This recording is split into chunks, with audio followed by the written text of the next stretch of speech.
Well, Jack, even though you haven't got the points the last couple of weeks, have the boys taken on a little bit of confidence out of the improved showings?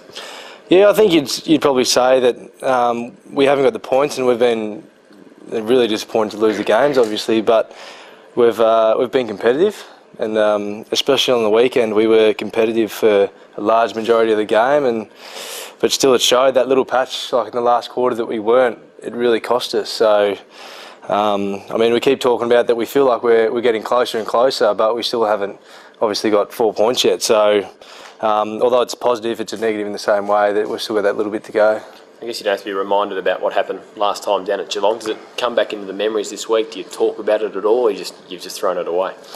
To be honest, it hasn't been talked about at all. The only thing they said was that it wasn't going to be talked about. So, I didn't play down there last year, and so I can't really talk from experience either. But I wouldn't think that that'd be sort of in the front of guys' minds going into the game, because it seems like a long time ago, and I think the club's really moved on from there, and it's a pretty different looking club. Who made the point though of saying we're not going to talk about it? I knew it himself. Yeah, he made that pretty clear, and from then no one's mentioned it, so it's pretty clear. Were you there on the day though, sitting in the stands, or? Yeah, I was there watching, and obviously a dark day from the club, but like I said, it's a long time ago, and I think we've moved on pretty well. So a lot of people are talking about your draw over the next 6 or 7 weeks. It looks pretty daunting. How do the players look at it? Yeah, well, I think we see it obviously is a pretty tough draw. We're playing a lot of quality teams, and none more so than going down to Geelong this week, but we see it as a great test, because we're winless at this stage of the season, and we're coming up against some great opposition, and what better chance than to show that we're a competitive side and we mean business, because when you do it against the best, you earn respect that way. So that'll be our aims going into the next 6 weeks. What gives you confidence you can match them? Well, I think when you look at our game on the weekend, it was pretty clear our focus was our intensity around the ball, and we showed that through the numbers. Obviously it was a wet night, but to have 100 tackles was a pretty big step forward for us, because that's something that we really value, and so I think if we can bring that same intensity, then we'll really sort of stem the flow of their scoring, that sort of stuff down there, and hopefully get the game back on our terms. It was interesting to read today that Aaron Davey is receiving some mentoring from Mick Malthouse. Do you know anything about that, and how that's come about, and how that's actually helping Aaron? No, I did see that today as well, but that was the first I'd heard of it, so I'll have to catch up with him about that. But I think it's great to see that someone like Aaron, he'll be the first to say that he hasn't been too happy with his form over the start of the season. He improved on the weekend. It was probably his best game so far this year, but it's great to see that he's sourcing people from the outside to help him get better. Do you think if Mick's happy to help, that some of yourself and maybe some of your teammates could get some help from him as well? Oh, definitely. I think he's a pretty knowledgeable sort of guy. He knows a fair bit about footy, so if you get some help from him, I think it would definitely do you good. Not sure how much of the papers you read, but there was a pretty scathing article, I guess, from Paul Roos on Saturday, just analysing Melbourne and the playing group. Did any of the players take notice of that or have a read? No, I didn't see it myself. Did you say it was on the Saturday? On the Saturday, yeah. No, well, no, I definitely don't read the paper on the day of the game. I just sort of focus on the game that night, but I'm not sure how many of the players would have seen it, but I definitely didn't. And just the blokes that missed last week, Mitch Clark and James Frawley, chance to come back this week? Yeah, well, I think our main session is tomorrow, so I think those two will both be a strong chance, but obviously have to get through tomorrow first. But they're pretty confident, speaking to them, that they're going to play this week, so hopefully they're out there. How's Steph Martin tracking at the moment? I know he's had sort of a hip injury. Yeah, he's had a bit of a hip problem, and he's sort of working through that. He said it's going to be his first main training session back tomorrow, so hopefully he'll be fit to play. I'm guessing not this week, hopefully next week. But he's a very important player to us, because he, along with Mitch Clark, are those big targets up forward, and he can also give big Mark Jamar a chop out in the ruck, so hopefully we can see him back pretty soon. Do you go down to Geelong on the day, Jack, or do you go down the night before? Yeah, we're going down just on the day of the game. That was just the way they decided to do it this year, and we'll back them in. Carpooling? Yeah, I imagine so. Yeah, the guys living near each other will carpool, definitely. It's a bit of a hike down there. I'm just thinking last year it would have been a slow trip home, or a long trip home after the game. If you were carpooling, you'll be hoping it's slightly different this time around. Yeah, definitely. I hope that when you're driving home back along the freeway, you've got a bit different feel in your head, and yeah, hopefully it's a very happy one.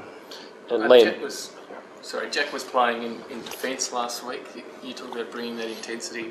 What was the feedback on his game, and Where does he stand now as a forward or as a defender? Jack Watts is, Jack's still got a few areas of his game that he needs to improve, and he's been made that pretty clear from the coaches and of exactly what they want from him, and he'll be the first to put his hand up to say that he hasn't been happy with the way he's been going and his form, and on the weekend he wasn't too happy with his game. But what's really good to see with Watts is his training during the week. He's really trying to improve on those areas, and he's really hungry to get better, and he's not just going to accept this bit of form that he's in. He's really trying to fight his way out of it. So I'm sure you'll see some pretty good form from Jack Watts coming up soon.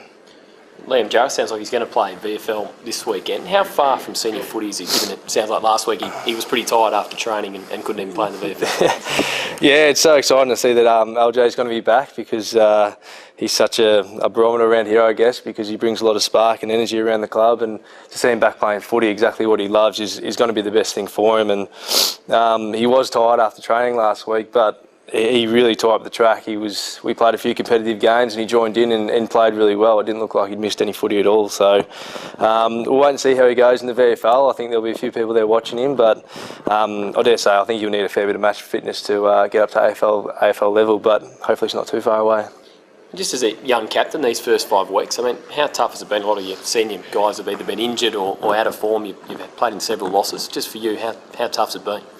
Yeah, it's been a pretty tough initiation period, I guess, but although we haven't won any games yet, the positive sign is that we can see the improvement, and we really feel over the last 2 weeks we've made some big steps forward, and we know that if we keep going down the track and training the way we are, that wins won't be too far away. So although it has been frustrating to not get the results, it's also been a positive at the same time. So I mean, when we get that win, we hopefully just start the ball rolling and start to kick off the season from there.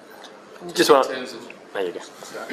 just in terms of how the forward line operates, to some extent it was going to be built around Mitch Clark and Jack Watts. Last week Jack spent some time in defence, Mitch didn't play, so what can you take from that tactically now that Mitch Clark is coming back in terms of how the forward line operates? Yeah, obviously Mitch Clark's a pretty big target for us up forward, and a lot of our ball will be centred around him because he's a big guy. He provides a great contest. If he doesn't mark it, he brings it to ground. So it is a great avenue to goal, but we know that we need to have a lot of other avenues as well, and we have a lot of sort of medium-sized forwards that can play the roles around him, and they're doing that pretty well at the moment, I think, and Watch is one of them who can really play that role, but a few of them will push up into the midfield too. So I think what we'll hopefully do is get a lot of flexibility through there, so you'll see a lot of different looks in our forward line, so we're not too predictable. Sure, just one more. Sorry, I don't know if you read the paper today either, but there's a story on the front page of The Age saying they're going to take, the AFL and a lot of other sports are going to take marijuana off the performance-enhancing list. You got any thoughts on that in terms of, does it sort of send a look that maybe the drugs policy is sort of softening a little bit? To be honest, this is the first I've heard about it, but I'm not really sure. I think I'll just have to back the AFL in to make the right decision on that one, because us players don't really have much of an opinion on that sort of stuff, I don't think. Have you noticed marijuana being a problem in AFL football at all? No, not at all. Not at all. That, definitely not. I'm surprised it's been talked about, to be honest.